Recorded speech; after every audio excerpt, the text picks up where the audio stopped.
चलिए मेरे प्यारे विद्यार्थियों, आज आइए साथियों, हम लोग चलेंगे अगला वीडियो में। आज हम लोग क्या पढ़ेंगे? पीछे हम लोग सिखाए थे अपवर्त। क्या सिखाए थे? अपवर्त सिखाए थे, याद है ना? अपवर्त सिखाए थे, अपवर्त, और यहां से और भी सिखाए थे अपवर्तक। बहुत इंपॉर्टेंट पॉइंट है। इसको हम लोग क्या कहे थे? मल्टीपल के नाम से जाने थे, और इसको फैक्टर के नाम से जाने थे। यही था ना? इतना तो बात आप लोग को सिखाया गया।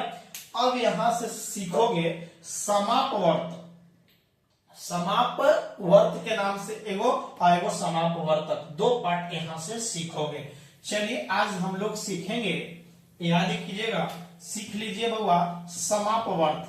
क्या चीज बउआ? समापवर्त। देखो इसको जब तोड़ोगे तो यहां से मिलेगा सम प्लस अपवर्त। मिलेगा कि नहीं मिलेगा? जब सम प्लस अपवर्त होगा, मतलब सम माने बराबर। सम के मतलब क्यों चीज बउआ? बराबर माने सम, ठीक है।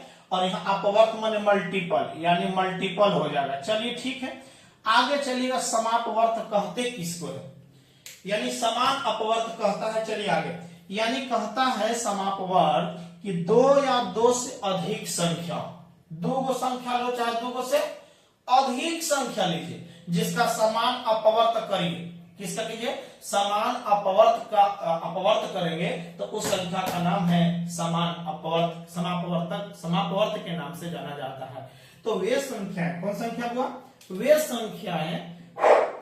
संख्याएं, ठीक है, वे संख्या। चलिए वे संख्याएं जो, ठीक है, वे ऐसा कर लीजिए ना, दो या दो से अधिक संख्या कर लीजिए, बढ़िया हो जाएगा। दो या दो से अधिक संख्या, दो या दो से अधिक संख्याओं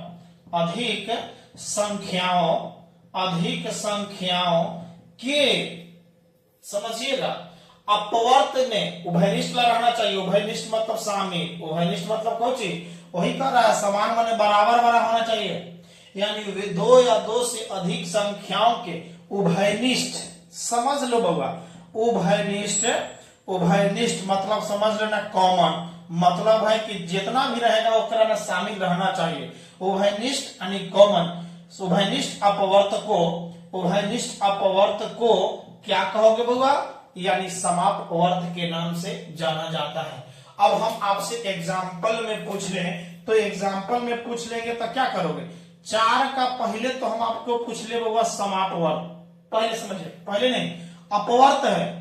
अपवर्त में अपवर्त पहले निकालो। 4 का कोचे बउआ? अपवर्त निकालो। तो 4 का अपवर्त पीछे भी पढ़ाए थे।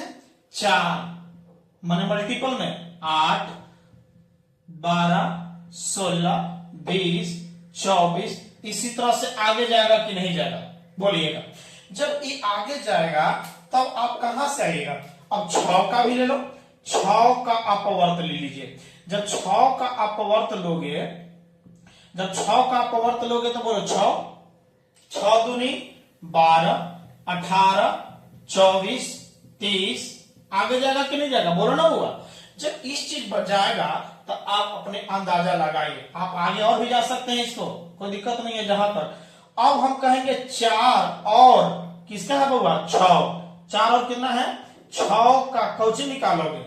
समापवर्त। देख लो बउआ, यहां से समापवर्त मतलब इतना इंपॉर्टेंट पार्ट निकाल रहे हैं, मतलब कि कॉमन निकाल रहे हैं, यानी कॉमन मल्टीपल निकाल रहे हैं। यहां से, यहां इसमें लिख सकते हो कॉमन मल्टीपल भी कहोगे इसको, यानी मतलब कि दोनों में शामिल होगा, उसी का नाम है समापवर्त। तो 4 और 6 में कौन कौन शामिल है? देखो तो, नहीं है। यहां तो 12 है, यहां 12 है कि नहीं है? बोलो, पक्का है, मतलब इसमें शामिल है। और कौन शामिल है बउआ दोनों में? बोलो, 16 में नहीं है, 20 नहीं है, 24 है। 24 है कि नहीं है? जब 24 है, इसी तरह से आगे भी रहेगा, मतलब है कि 12, 24 और आगे भी जाता रहेगा। इसके मतलब है 4 और 6 का समापवर्त कितना होगा? 12 और कितना? 24। आगे कर जाएगा कि नहीं जाएगा? जब जाएगा तो आप समझ सकते हैं कि आप 4 और 6 का समापवर्त 3 संख्या रहेगा तो तीनों में शामिल रहेगा। 4 हो रहेगा, चारों में शामिल रहेगा, तब समझना कि उसको क्या कहोगे, समापवर्त के नाम से जानते हैं। क्या यहां तक क्लियर हो गया? जब यहां तक क्लियर हो गया तो समापवर्त भी हो गया। और एक बात और भी समझ लीजिए, समापवर्तक क्या होगा, समापवर्तक भी समझ लो, तब काम हो जाएगा। ठीक है, समापवर्तक भी समझ लीजिए बस। समापवर्तक क्या चीज होगा, समापवर्तक। देखिए उसमें लिखे थे समापवर्त, यहां लिखे समापवर्तक, मतलब है समान अपवर्तक, यानी सम प्लस अपवर्तक, अपवर्तक। कॉमन फैक्टर, इसी का नाम है कॉमन। देख लीजिए, कॉमन यानी समान और फैक्टर देख लो होगा, यही ना आया है कॉमन फैक्टर, यहीं से आएगा, यहीं से आएगा। जैसे आपने पढ़ोगे HCF, हाईएस्ट कॉमन फैक्टर, मतलब मसा निकालने के लिए। तो आइए समापवर्तक क्या होता है पहले समझो। कहता है, पहले हम आपको पढ़ा चुके हैं अपवर्तक का डिफिनेशन। तो एकरा में समान अपवर्तक में कहेगा कि दो गोलों संख्या, चाहे दो से अधिक ले लीजिए, दो या दो से अधिक संख्याओं में उभयनिष्ठ, उभयनिष्ठ अपवर्तक को क्या कहोगे, समापवर्तक के नाम से जाना जाता है। दो या दो से अधिक, दो या दो से अधिक संख्याओं ले लीजिए, दो या दो से अधिक संख्याओं के में कर लीजिए, संख्याओं में उभयनिष्ठ, उभयनिष्ठ देख लीजिए, उभयनिष्ठ अपवर्तक को, अपवर्तक, अपवर्तक को बोलो क्या कहोगे, समापवर्तक के नाम से जाना जाता है। अब एग्जांपल समझ लो इसको, तब ना समझोगे बाबा। अब आइए 4 का निकालना है, फैक्टर मतलब है अपवर्तक निकालना है। अपवर्तक मतलब इसको फैक्टर के नाम से जानोगे ना, फैक्टर। 4 का अपवर्तक बोलो, अपवर्तक किसको कहते हैं, याद है ना, कि वह संख्या जो स्वयं या उससे छोटी संख्या उस संख्या को पूर्णतः विभाज्य करती है, याद है ना। तो 4 तो बड़ा रहेगा नहीं, उससे छोटा संख्या 1 तो करेगा, एक पूरा पूरा विभाज्य 4 को, 2 करेगा, 3 नहीं करेगा, 4 करेगा। ठीक है, स्वयं 4 हो गया। फिर 6 का लो, 6 का अपवर्तक, 6 का कौन सी होगा, अपवर्तक यानी फैक्टर निकालो। जब 6 का अपवर्तक निकालोगे तो क्या आएगा, बोलो 1 रहेगा, 1 रहेगा, उसके बाद 2 कटेगा, 3 कटेगा, और कितना 6 कटेगा, ये ना कटेगा। अब हम 4 दो संख्या लिए हैं, दो संख्या, दो से अधिक भी ले सकते हो।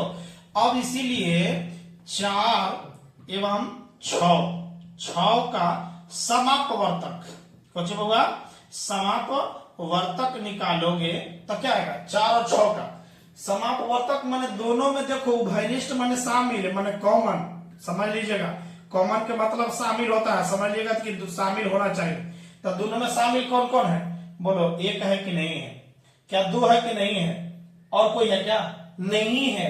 जब नहीं है तो 4 और 6, 4 एवं 6 का समापवर्तक बोलो कौन होगा, 1 एवं क्या होगा, 2 होगा। यही आंसर हो गया। क्या इस पार्ट तक आप लोग समझे कि नहीं समझे? जब इस पार्ट तक आप लोग समझ गए होंगे तो यहीं के बाद हम लोग मिलेंगे का लघुत्तम समापवर्त, और उसके बाद में लघुत्तम समापवर्तक, और उसके बाद मिलेंगे कहा, हाईएस्ट मतलब महत्तम समापवर्त, समापवर्तक, और उसके बाद में हम लोग मिलेंगे महत्तम का जो संख्या के बाद में पहली संख्या दूसरी संख्या कैसे गुना करने के बाद प्रूफ के साथ इसको पढ़ाने का प्रयास करेंगे। एक चीज बात हम बता दें कि जितना भी हम आप लोग को पढ़ाएंगे, बिना प्रूफ को पढ़ाने में मजा नहीं आता है, याद कीजिएगा। इसीलिए हम आपको एक एक पॉइंट को तोड़ने का प्रयास करते हैं। चलिए मिलते हैं नेक्स्ट वीडियो में। Thank you.